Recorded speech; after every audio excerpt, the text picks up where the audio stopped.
Najlepšie nápady vznikajú neplánovania na tých najbežnejších miestach. Predseda stolnotenisového klubu na Bielom potoku so svojou manželkou by o tom vedeli rozprávať.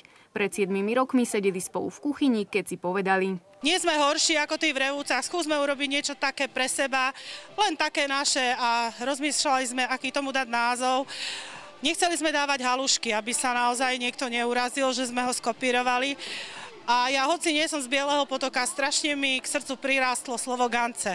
To je názov halušiek, je to typické belánske slovo, tak som povedala, no tak to nazvime gance. A boli belánske gance. Nápad to bol v skutku dobrý a už po 7-krát sa tak v areáli oddychu na Bielom potoku zišli súťažiaci a aj prizerajúci, aby si užili chutné gance, dobrú hudbu a množstvo sprievodných podujatí.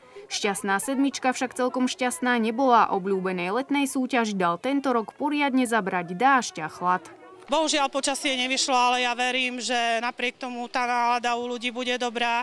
Aj keď nás je trošku menej, ako sme očakávali, nám to vôbec nevadí a na pódiu sme veľmi radi, že proti iným ročníkom tu máme dnes až 12 družstiev, čo po tie roky nebývalo.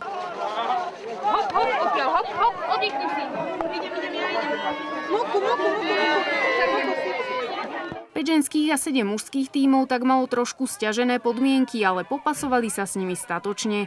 Na stolíkoch sa strúhalo, hádzalo, miešalo a napokon aj konzumovalo, pretože o všetkých týchto aktivitách vlastne celé belánske gance sú. Pravidlá sú viac menej pre všetkých rovnaké, len trošku je rozdiel v tom, že mužské družstvo varí viac zemiakov, dostane viac zemiakov, viac surovín, tým pádom má aj väčšie množstvo navarených halušiek. Ženy, predpokladá sa, že spapajú menej, takže varia o polovicu menej, ale zhruba tých halušiek by malo byť 1,80 kg. Takže po uvarení všetko pekne si musia spapať, čo si navaria. Dobrému výkonu by mal predchádzať aj poctivý tréning, no ten možno absolvovali niektorí muži. Kuchárky špeciálnu prípravu nepotrebovali. Trénujeme v podstate každý týždeň, keď ich varíme.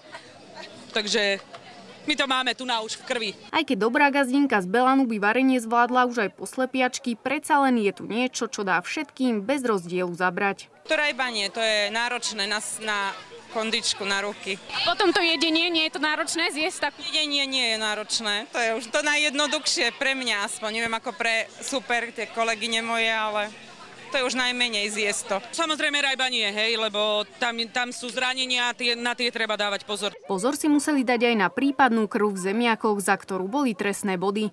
Napriek tomu sa zo všetkých stolíkov od námahy priam parilo, veď každý chcel byť čo najrýchlejší, aj keď rýchlosť nebola to jediné, čo sa hodnotilo. Čo myslíte, že čo dneska bude rozhodovať?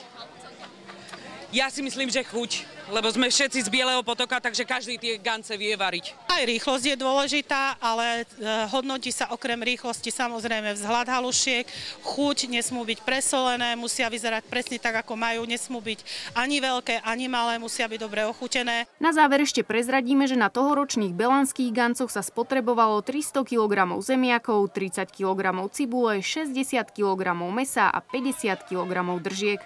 Podujatie pripravil stolnotenisový klub Belan Biely potok v spolupráci s mestom Ružomberok.